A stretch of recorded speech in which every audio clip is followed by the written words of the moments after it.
Ceci est une prédication que j'ai faite à mon église il y a quelque temps et ça a béni beaucoup de personnes et donc j'avais envie de le partager avec vous. Que le Seigneur vous bénisse.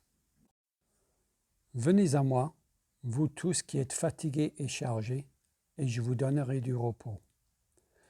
Prenez mon joug sur vous et recevez mes instructions, car je suis doux et humble de cœur, et vous trouverez le repos pour vos âmes, car mon joug est doux et mon fardeau léger.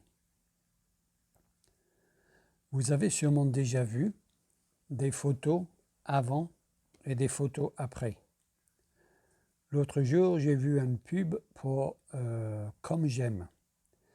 Et on avait la photo de la personne avant de suivre les repas Comme j'aime et la photo après avec quelques kilos en moins, n'est-ce pas? Ou je connais quelqu'un qui suit des tutos de maquillage sur TikTok. Et on a la photo avant que la personne se maquille et la photo après.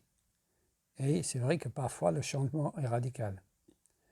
Et les messieurs ne sont pas en reste parce que pour les messieurs, on a souvent la photo avant, l'abonnement à la salle de muscu et la photo après, quelques mois après, avec des abdos. Donc nous connaissons tous le principe de photo avant et photo après. Et bien dans ce texte-là, de Matthieu 11, nous avons aussi une photo avant et une photo après. La photo avant, nous voyons des gens qui sont fatigués et chargés. Venez à moi, vous tous qui êtes fatigués et chargés. Et la photo après, c'est nous voyons les gens qui sont dans la douceur et la légèreté du repos de Jésus. Venez à moi, vous tous qui êtes fatigués et chargés, et je vous donnerai du repos.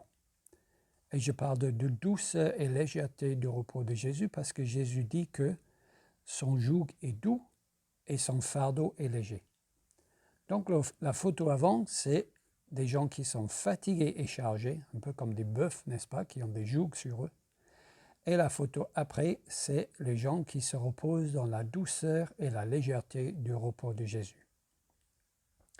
Donc, si vous êtes fatigué et chargé ce matin, Jésus peut vous donner son repos. Jésus vous donnera son repos si vous venez à lui. Venez à moi, vous tous qui êtes fatigués et chargés, et je vous donnerai du repos. Mais attention, le repos de Jésus n'est pas un repos physique. Jésus ne dit pas « vous trouverez le repos pour vos corps ». Jésus dit « vous trouverez le repos pour vos âmes ». Jésus donne un repos qui est un repos profond, un repos pérenne, un repos qui dure. Donc, je voudrais répondre à la question, comment passer d'une étape à l'autre? Comment passer de la photo avant, fatigué et chargé, à la photo après, dans la douceur et la légèreté du repos de Jésus? C'est quoi exactement ce repos que Jésus donne? Comment entrer dans ce repos? Voilà les questions auxquelles je voudrais répondre dans cette prédication. Eh bien, j'ai 3 points. Pour répondre à cette question, j'ai 3 points. Et mon premier point va soulever 5 questions. Et je vais lister ces 5 questions et je vais répondre à ces questions à la fin. Donc, pour répondre à la question, c'est quoi exactement le repos de Jésus? Comment entrer dans son repos? Comment passer de la photo avant à la photo après? Pour répondre à ces questions-là, j'ai 3 points. Et lors de mon premier point, je vais soulever 5 questions que je vais lister et je vais répondre à ces questions à la fin de mon message. Donc, c'est quoi exactement ce repos que Jésus donne? Comment entrer dans son repos? Mon premier point, c'est que le repos de Jésus fait penser au jour du sabbat. Le repos de Jésus fait penser au jour du sabbat. Matthieu 11, le passage que j'ai lu, est suivi par Matthieu 12. Et si vous prenez le temps de lire Matthieu 12, vous verrez que Jésus agit 2 fois dans Matthieu 12, et les 2 fois au début du chapitre, il agit le jour du sabbat. Donc on peut penser que puisque Matthieu met ces 2 textes ensemble, le texte où Jésus offre son repos, suivi ensuite de 2 événements qui ont lieu le jour du sabbat, peut-être Matthieu veut nous montrer que le repos que Jésus donne est le jour du sabbat. En mettant ces récits ensemble, peut-être Matthieu veut nous montrer que le repos que Jésus donne, c'est le jour du sabbat. Et en effet, cette idée n'est pas ridicule parce que nous savons que le repos d'origine, c'est le 7e jour de la création.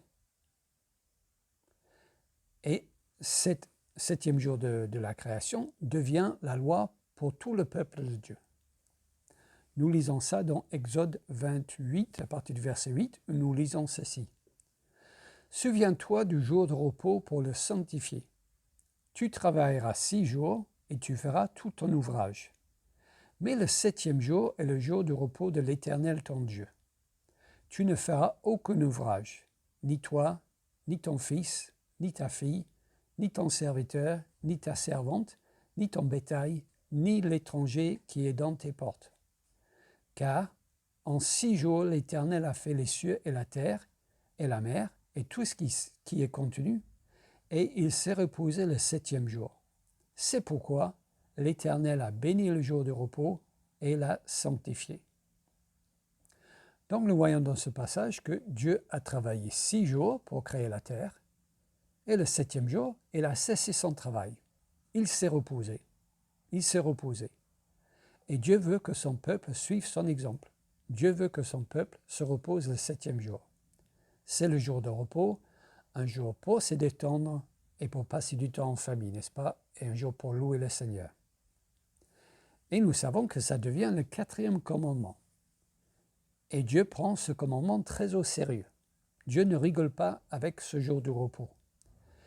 Et nous savons ça parce que en Nombre 15, il y a cette histoire d'un homme qui était en train de ramasser du bois le jour du sabbat.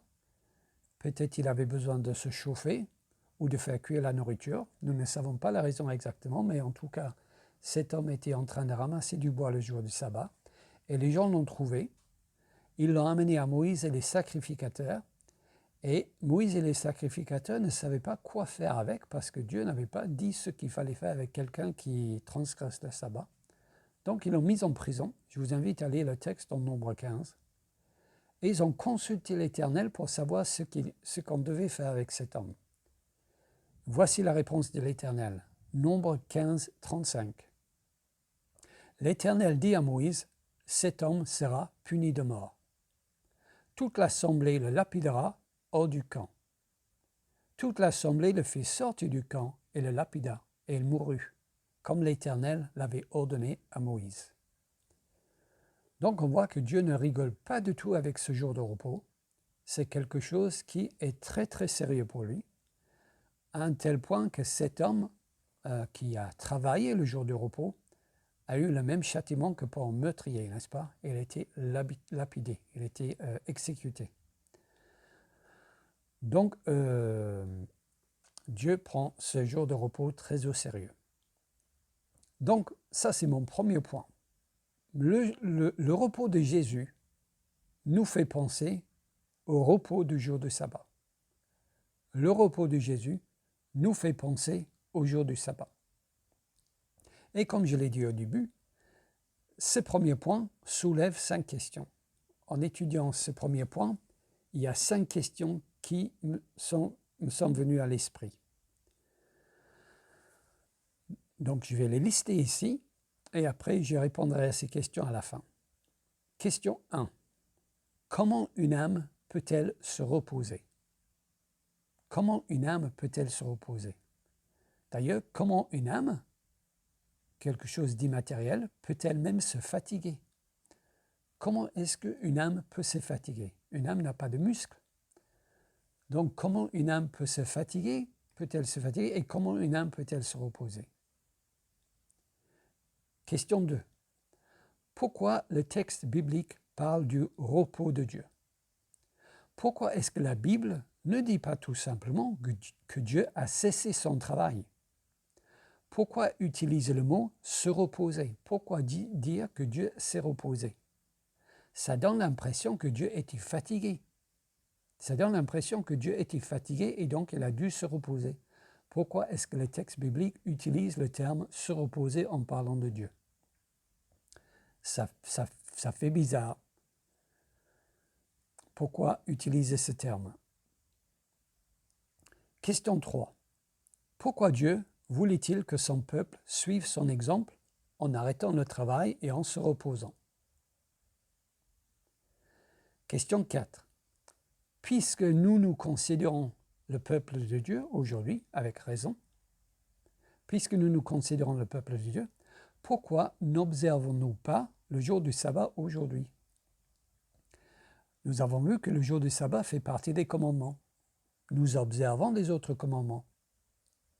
Nous ne louons pas de faux dieux. Nous ne nous prosternons pas devant des images taillées. Nous ne mentons pas. Nous ne commettons pas d'adultère, ainsi de suite. Donc pourquoi est-ce que nous n'observons pas, en tant que peuple de Dieu, ce 4e commandement, le jour du sabbat? Et la dernière question, la 5e. Pourquoi Dieu voulait-il que cet homme soit lapidé pour ne pas avoir gardé le sabbat? Se reposer, c'est censé être un plaisir, n'est-ce pas? Se reposer, c'est censé être un plaisir. Pourquoi exiger le repos sous peine de mort? Ça paraît exagéré de la part de Dieu, n'est-ce pas? Donc voilà les 5 questions et je vais sur mon 2e point. Je vous rappelle que je suis en train d'essayer de répondre à la question « Comment passer de la photo avant à la photo après ?» concernant le repos de Jésus. Comment entrer dans son repos? C'est quoi exactement son repos? Donc mon 2e point, c'est « Mais Jésus ne respecte pas le jour du sabbat ». Mon 2e point, c'est « Mais Jésus ne respecte pas le jour du sabbat ». Nous avons vu, lors de mon 1er point, que Matthieu fait le lien entre le repos de Jésus et le jour de repos. Le repos de Jésus fait penser au jour du sabbat. Pourquoi? Parce que, comme je l'ai dit, une fois que Jésus a donné cette invitation à entrer dans son repos, nous avons 2 événements relatés dans l'évangile de Matthieu, tout de suite après, où Jésus agit le jour du sabbat. Et aussi, quand on parlait du repos, quand Jésus utilise le mot repos, nous avons vu que pour un juif, à l'époque de Jésus, ce qui viendrait tout de suite à son esprit, n'est-ce pas, c'est le jour de repos. Et donc le premier jour de repos de la création.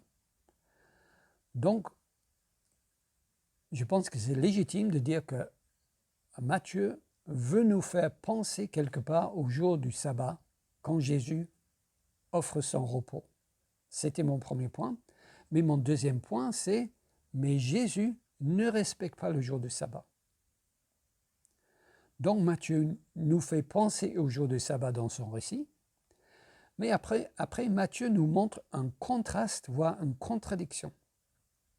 Car ce qui est étonnant est que Jésus ne respecte pas le jour du sabbat. Pourtant, Jésus était un bon juif, observateur de la loi de Dieu, n'est-ce pas? Et pourtant, il ne respecte pas le jour du sabbat. Et nous voyons ça effectivement dans les 2 événements que Matthieu relate dans Matthieu 12. Dans Matthieu 12, 2, nous lisons « Les pharisiens, voyant cela, lui dirent donc à Jésus, « Voici, tes disciples font ce qu'il n'est pas permis de faire pendant le sabbat. » Donc c'est la première instance où Jésus et ses disciples ne respectent pas le jour du sabbat. Puisque Jésus était le rabbin, on peut tout à fait penser que si les disciples mangent le jour du sabbat, c'est que Jésus les a autorisés. Donc c'est quoi le problème ici? Eh bien, le problème c'est que les disciples, en voyageant, en marchant, ils avaient faim. Je vous invite à lire le récit dans Matthieu 12. Ils avaient faim Et puisqu'ils avaient faim, quand ils passaient dans un champ de blé, ils prenaient les grains de blé dans leurs mains et ils les mangeaient, les froissaient et les mangeaient. Et pour les pharisiens, ça constitue un travail, et donc ça transgresse le jour du sabbat. Et donc peut-être les disciples ont vu Jésus faire, en tout cas, ils ont l'autorisation de Jésus pour le faire. Et donc, Jésus et ses disciples enfreignent le jour du sabbat selon les pharisiens. Matthieu 12, 2, les pharisiens, voyant cela, lui dirent, « Voici tes disciples font ce qu'il n'est pas permis de faire pendant le sabbat. » Et le deuxième événement où Jésus enfreint le jour du sabbat, c'est Matthieu 12, 10, où il est écrit, « Ils demandèrent à Jésus, donc les pharisiens, « Est-il permis de faire une guérison le jour du sabbat ?» C'était afin de pouvoir l'accuser. Donc là, il y a un homme qui a une main qui est sèche, et Jésus guérit cet homme le jour de sabbat. Et pour les pharisiens, encore une fois, guérir quelqu'un constitue un travail, et donc c'est interdit le jour du sabbat. Et donc, encore une fois, nous voyons que Jésus ne respecte pas le jour du sabbat. Les pharisiens l'accusent, Jésus, de ne pas respecter le jour du sabbat. Donc, nous avons une situation assez étrange, n'est-ce pas, où dans l'Ancien Testament, Dieu donne ce commandement pour son peuple, pour que son peuple limite le 7e jour. Dieu veut que son peuple fasse comme lui le 7e jour et que son peuple se repose comme lui. Ceux qui ne respectent pas ce commandement dans l'Ancien Testament sont lapidés. Dieu dit de les lapider, ils sont tués. Mais Jésus, le Fils de ce même Dieu, vient sur terre et ne respecte pas le jour du sabbat. Donc d'un côté, nous avons Dieu qui exige qu'un homme soit lapidé pour ne pas avoir respecté le jour du sabbat, et de l'autre côté, nous avons le Fils de ce même Dieu qui vient sur terre et lui ne respecte pas le jour du sabbat. Tout ceci devait interpeller les disciples de Jésus et ça doit nous interpeller. C'est fait pour nous interpeller, pour nous interroger. Qu'est-ce qui se passe ici? Qu'est-ce qui se passe exactement? Eh bien, Matthieu donne un début d'explication dans Matthieu 12. Matthieu nous montre que pour les pharisiens, le jour du sabbat, c'était un jour de règles et de traditions humaines. Ces règles deviennent une raison pour les pharisiens de condamner des innocents. Donc ces règles qui existent pour le jour du sabbat, ces règles deviennent pour les pharisiens une occasion de condamner des innocents. Et des innocents, dans ce cas particulier, c'est les disciples de Jésus qui mangent le blé et bien sûr Jésus lui-même. Jésus dit, Matthieu 12, 7, Jésus dit ceci aux pharisiens, « Si vous saviez ce qui signifie « Je prends plaisir à la miséricorde et non au sacrifice », vous n'auriez pas condamné des innocents. » Donc, pour Jésus, ses disciples étaient innocents. C'est-à-dire que ses disciples n'ont pas transgressé le sabbat. Et les pharisiens utilisent leurs règles pour condamner les innocents. Le fait de cueillir des grains était considéré par les pharisiens comme un travail et donc une transgression du 4e commandement. Mais ce n'était pas un travail, donc pas une transgression du 4e commandement de cueillir et de manger des grains. Comment est-ce que nous pouvons savoir que ce n'était pas un travail, que les disciples de Jésus n'ont pas transgressé le 4e commandement? Eh bien, il y a 2 indications dans le texte. Premièrement, parce que Jésus autorise ses disciples à le faire. Dieu sur terre considère que cueillir les grains et manger les grains ne transgresse pas le sabbat. Et deuxièmement, car le roi David et tous les sacrificateurs ont fait pire. Le roi David et tous les sacrificateurs ont fait pire. Les pharisiens condamnent les disciples de Jésus parce qu'ils travaillent, entre guillemets, le jour du sabbat, et condamnent aussi par implication Jésus, car c'est lui qui les a autorisés à travailler. Mais Jésus montre par un coup de maître, par sa connaissance parfaite des Écritures, Jésus montre aux pharisiens que si les pharisiens condamnent ses disciples, et donc lui, ils condamnent en même temps le roi David et tous les sacrificateurs passés, présents et futurs. Nous lisons ça dans Matthieu 12 à partir du verset 3. Jésus dit, « Mais Jésus leur répondit, « N'avez-vous pas lu ce que fit David lorsqu'il eut faim, lui et ceux qui étaient avec lui, comment il entre dans la maison de Dieu et mange les pains de proposition, ce qu'il n'était permis de manger ni à lui, ni à ceux qui étaient avec lui, et qui était réservé aux sacrificateurs seuls. Ou n'avez-vous pas lu dans la loi que les jours du sabbat, les sacrificateurs violent le sabbat dans le temple sans se rendre coupables? C'est là le coup de maître de Jésus, n'est-ce pas? Jésus place les pharisiens dans un dilemme en utilisant leurs propres critères.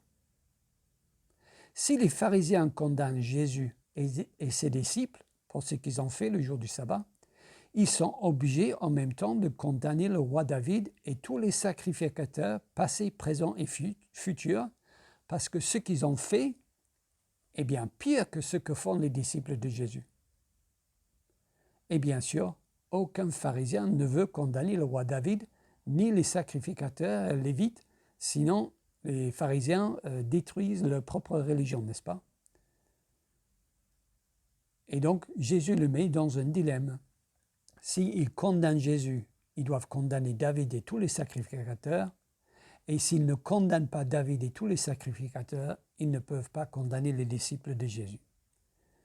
Pile, Jésus gagne, face, les pharisiens perdent. Non, ils n'ont pas transgressé la loi de Dieu. À la base, à l'origine, le jour du sabbat devait être un jour agréable, un jour de repos. Et les pharisiens ont fait une journée pleine d'interdictions. Jésus transgresse constamment et joyeusement le jour du sabbat cher aux pharisiens. Nous lisons ça dans tous les évangiles. Jésus transgresse constamment et joyeusement le jour du sabbat cher aux pharisiens. Donc, Jésus nous montre ainsi clairement, par son enseignement et par ses actions, que son repos n'est pas le repos du jour du sabbat. Jésus nous montre ici par ses actions et par son enseignement que son repos, le repos que Jésus donne, n'est pas le repos du jour du sabbat. C'est mon deuxième point donc. Le repos de Jésus n'est pas le repos du jour du sabbat. Donc, j'arrive à mon troisième point. Nous avons vu ce que le repos de Jésus n'est pas. Mais ça laisse notre question sans réponse pour l'instant, n'est-ce pas? Notre question c'est quoi exactement ce repos que Jésus donne? Comment entrer dans son repos?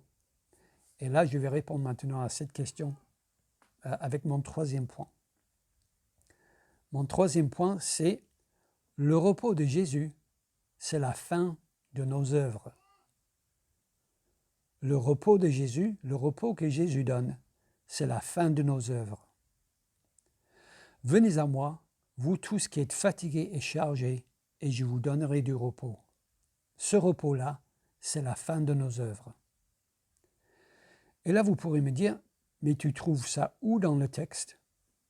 Eh bien, ce n'est pas dans le texte de Matthieu 11, ni 12. Mais nous sommes des protestants évangéliques, n'est-ce pas? Nous appliquons le principe de sola scriptura, les Écritures seules sont la parole de Dieu, et nous appliquons aussi le principe de tota scriptura, toutes les Écritures sont la parole de Dieu. Et donc, il est légitime pour moi de trouver un autre passage de la Bible qui parle du même sujet, le repos que Jésus donne, pour éclaircir, pour nous donner d'autres informations sur ce repos dont parle Jésus dans Matthieu 11. Et effectivement, dans l'Épître aux Hébreux, chapitre 4, le sujet du repos du Seigneur est abordé.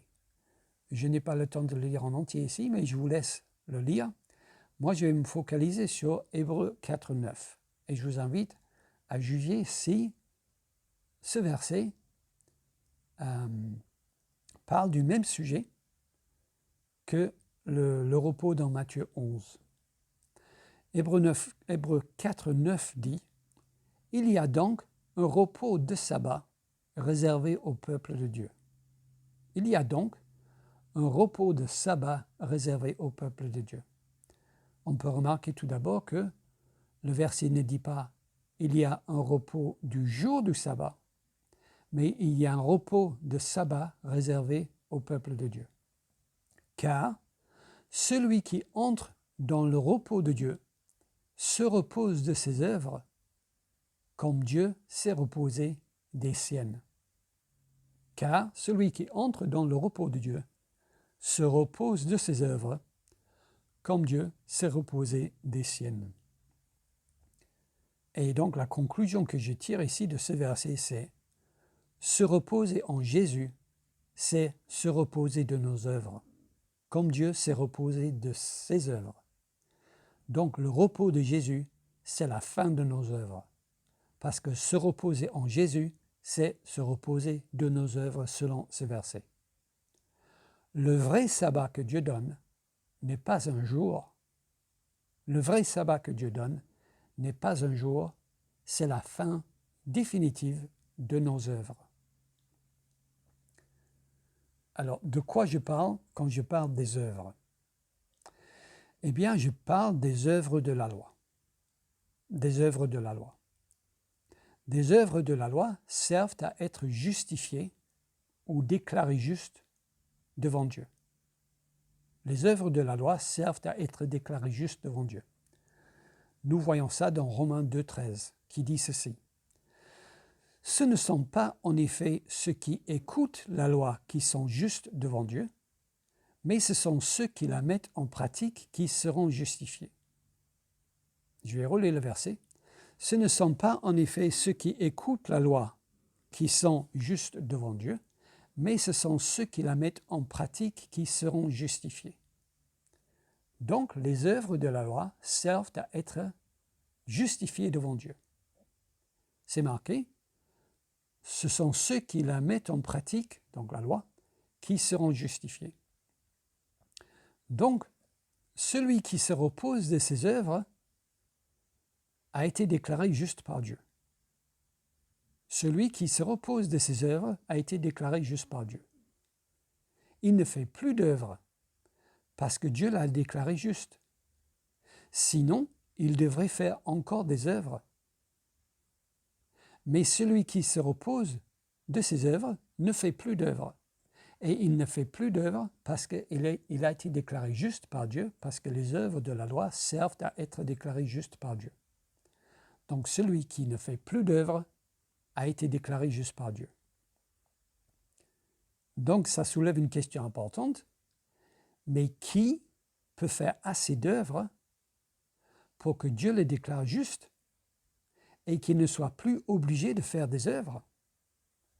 Qui est la personne qui peut faire assez d'œuvres pour que Dieu lui dise « Oh là, c'est bon, tu en as fait assez, ma justice parfaite est satisfaite, tu peux arrêter de faire des œuvres. » Qui est cette personne-là?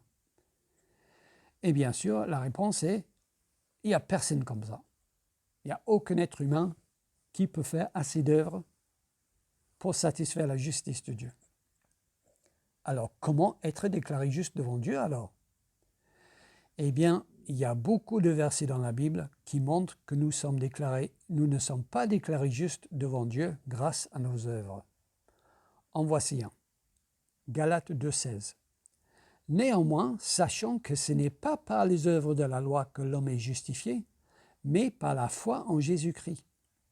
Nous aussi, nous avons cru en Jésus-Christ, afin d'être justifiés par la foi en Christ, et non par les œuvres de la loi, parce que personne ne sera justifié par les œuvres de la loi. Donc, nous sommes déclarés justes devant Dieu, non pas par nos œuvres, mais par la foi.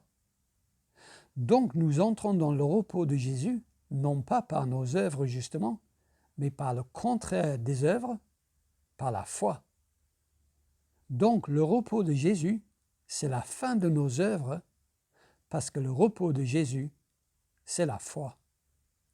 Le repos en Jésus, c'est la foi.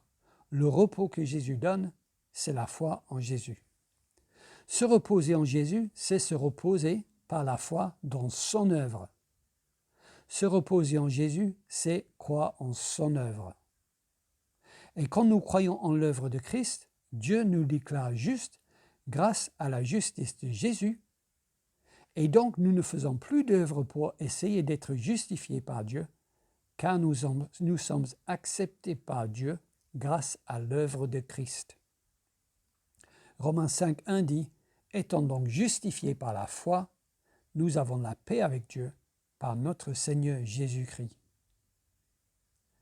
Donc, se reposer en Christ, c'est se reposer par la foi dans son œuvre magistrale et parfaite. Se reposer en Jésus, c'est croire en son œuvre. Lui, la seule personne qui a fait une œuvre qui est totalement acceptable et agréable aux yeux de Dieu, son œuvre de vie et de mort, son œuvre d'obéissance sur la terre, et par la foi, nous croyons en son œuvre pour nous sauver, et c'est ça la fin de nos œuvres, et c'est ça qui nous justifie devant Dieu. Donc, si se reposer en Jésus, c'est la fin de nos œuvres, est-ce que ça signifie que nous ne faisons plus d'œuvres? Est-ce que je suis en train de dire que, puisque le repos en Christ, c'est la fin de nos œuvres, est-ce que je suis en train d'enseigner donc qu'il ne faut plus faire d'œuvres en tant que chrétien? Non, ce n'est pas ce que je dis. Car Jésus dit, « Venez à moi, vous tous qui êtes fatigués et chargés, et je vous donnerai du repos, car mon joug est doux et mon fardeau léger. » Jésus ne dit pas, « Car je n'ai pas de joug et je n'ai pas de fardeau. » Il dit, « Mon joug est doux et mon fardeau léger. » Donc Jésus donne un fardeau et Jésus donne un joug. Bien sûr, un joug, Jésus utilise ici un oxymore, n'est-ce pas? Parce qu'un joug qui est doux n'est pas un vrai joug. Et un fardeau qui est léger n'est pas un vrai fardeau. Mais Jésus donne un joug et un fardeau. Et je pense que ce fardeau et ce joug que Jésus donne sont nos bonnes œuvres. Je pense que le joug et le fardeau que Jésus donne sont nos bonnes œuvres. Sauf que là, vous êtes en droit de me dire, mais là, je ne comprends plus, tu racontes n'importe quoi. Tu viens de dire que le repos de Jésus, c'est la fin de nos œuvres, et là, tu dis que Jésus nous donne un joug qui représente les œuvres qu'il veut que nous fassions. Tu te contredis, il faut faire des œuvres ou il ne faut pas faire des œuvres? On ne te suit plus. La réponse que je vais donner à cette question peut faire la différence pour toi entre le paradis et l'enfer. Pour bien comprendre la réponse que je vais donner à cette question, peut faire la différence pour toi entre l'enfer et le paradis. Car c'est la différence entre l'évangile et la loi. C'est la différence entre le catholicisme et le protestantisme. C'est la différence entre l'apôtre Paul et les judaïsants.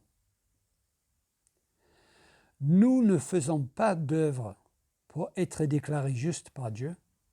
Nous faisons des œuvres parce que nous sommes déclarés justes par Dieu. Autrement dit, ce n'est pas parce que je fais des œuvres que Dieu me déclare juste devant lui. C'est parce que Dieu me déclare juste devant lui que je fais des œuvres. J'ai un pommier dans mon jardin. Ce n'est pas parce qu'il produit des pommes qu'il est un pommier. C'est parce qu'il est un pommier qu'il produit des pommes. Ce n'est pas parce que je fais des œuvres que Dieu me déclare juste devant lui. C'est parce que Dieu me déclare juste devant lui que je fais des œuvres. Bien comprendre cette vérité biblique fera pour toi la différence entre le paradis et l'enfer. Bien comprendre cette vérité biblique-là fera pour toi la différence entre le paradis et l'enfer. Voici une illustration pour que je me fasse bien comprendre. Tout d'abord, la photo avant. Imagine que tu es chef cuisinier. Tu as acheté ton propre restaurant. Tu as acheté ton propre restaurant, tu travailles dur pour réussir. Tu es au fourneau tous les jours, la sueur au front, mais tu croules sous les dettes. Donc, tu fais plus de choses pour économiser. Tu assumes plus de travail. Tu ouvres le midi et le soir. Tu ouvres 7 jours sur 7. Tu rentres chez toi épuisé tous les jours, mais tu ne dors pas parce que tu penses à la grosse dette que tu n'arrives pas à rembourser et que tu anticipes bientôt un appel du banquier. Un jour, par compassion pour toi, un homme rembourse toutes tes dettes. Tu es fou de joie et très reconnaissant. Et qu'est-ce que tu fais? Tu retournes au fourneau pour lui faire un festin. Voici la photo après. Te voilà au fourneau, la sueur au front, à lui préparer un festin. Tu ne fais pas ce travail pour qu'il te rembourse tes dettes, car il les a déjà remboursées. Tu ne fais pas ce travail pour lui pour obtenir quelque chose de sa part, car tu l'as déjà obtenu. Tu fais ce travail parce qu'il a remboursé tes dettes. Tu fais ce travail pour le remercier d'avoir payé toutes tes dettes. Tu ne fais pas ce travail pour obtenir quelque chose, tu fais ce travail parce que tu l'as obtenu et donc tu fais ce travail dans la joie et dans la reconnaissance. C'est ça, le fardeau léger. Ce sont nos œuvres de reconnaissance. L'état d'esprit n'est plus du tout le même. On travaille non pas pour obtenir quelque chose, on travaille dans la joie et la reconnaissance parce qu'on a obtenu quelque chose. On travaille donc le cœur léger. Le fardeau de Jésus est léger comme la foi. Et le joug de Jésus est doux comme un cœur libéré. Mes amis, cette vérité est essentielle à comprendre. C'est la justification par la foi seule. Si vous ne la comprenez pas, vous ne comprenez pas l'Évangile. Le repos de Jésus, c'est la fin des œuvres que nous faisons pour être déclarés justes devant Dieu. Le repos de Jésus, c'est la fin des œuvres que nous faisons pour être déclarés justes devant Dieu. Je réponds à mes questions et puis je conclus. Question 1. Comment une âme peut-elle se reposer? Une âme se repose en cessant de s'inquiéter, de savoir si Dieu est content d'elle.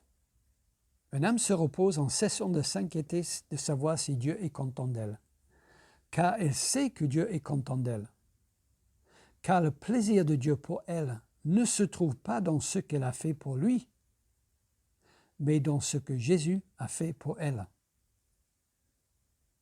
Question 2. Pourquoi le texte biblique parle du repos de Dieu? Ça donne l'impression que Dieu était fatigué. Pourquoi utiliser le mot « se reposer » pour Dieu?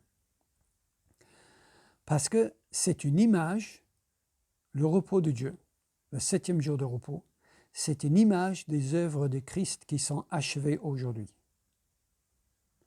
Jésus a fait son œuvre sur la terre, une œuvre grandiose, beaucoup plus grande que la création. Et Jésus se repose de son œuvre aujourd'hui au ciel. Et donc, il donne le vrai repos à celui qui croit en lui. Question 3. Pourquoi Dieu voulait-il que son peuple suive son exemple en arrêtant le travail et en se reposant? Parce que Dieu voulait faire comprendre à son peuple, par cette pratique, qu'il y a un repos de nos œuvres. Il y a un repos de nos œuvres Et le vrai repos de nos œuvres vient de Dieu. Le vrai repos de nos œuvres vient de Dieu. Question 4. Puisque nous nous considérons le peuple de Dieu, pourquoi n'observons-nous pas le jour du sabbat aujourd'hui? Parce que notre sabbat n'est pas un jour de la semaine. Notre sabbat, c'est Jésus. Notre sabbat, c'est la foi en Jésus. Notre sabbat, c'est Jésus. Et donc, notre sabbat n'est pas un jour de la semaine, c'est un repos éternel. Question 5. Pourquoi exiger le repos sous peine de mort? Pourquoi est-ce que cet homme devait être lapidé pour ne pas avoir respecté le sabbat? Parce que le repos dans l'Ancien Testament, le jour du sabbat, était un signe de la foi en l'œuvre de Christ. Rejeter le repos de Dieu, c'est rejeter le signe de la foi en l'œuvre de Christ. Et rejeter le repos en Christ, c'est la mort éternelle. Rejeter le repos en Christ, c'est la mort éternelle. Et donc rejeter le signe de ce repos, c'est la mort physique. Si ceux qui n'ont pas respecté le jour du sabbat étaient tués, combien plus serait le châtiment de ceux qui rejettent le repos éternel en Christ? Conclusion. Tu as la photo avant ou la photo après? Est-ce que tu portes le fardeau de travailler pour gagner l'approbation de Dieu? Si c'est le cas, arrête. Ça ne sert à rien. Repose-toi en Christ. Est-ce que tu sens le joug sur tes épaules chargé d'inquiétude pour savoir si Dieu est content de toi? Si c'est le cas, arrête. Ça ne sert à rien. Repose-toi en Christ. Es-tu fatigué en espérant que Dieu t'accepte? Si c'est le cas, alors arrête. Ça ne sert à rien. Repose-toi en Christ. Es-tu à bout de tes forces dans le but que Dieu t'aime enfin? Si c'est le cas, alors arrête. Ça ne sert à rien. Repose-toi en Christ. Ce travail, cette dur labeur, c'est Jésus qui l'a fait. C'est Jésus qui l'a fait. Il a gagné l'approbation de Dieu. Abrite-toi en lui et reçois ses récompenses. Et son repos éternel sera pour toi. Je termine avec les paroles de Jésus. Venez à moi, vous tous qui êtes fatigués et chargés, et je vous donnerai du repos. Prenez mon joug sur vous et recevez mes instructions, car je suis doux et humble de cœur, et vous trouverez le repos pour vos âmes, car mon joug est doux et mon fardeau léger.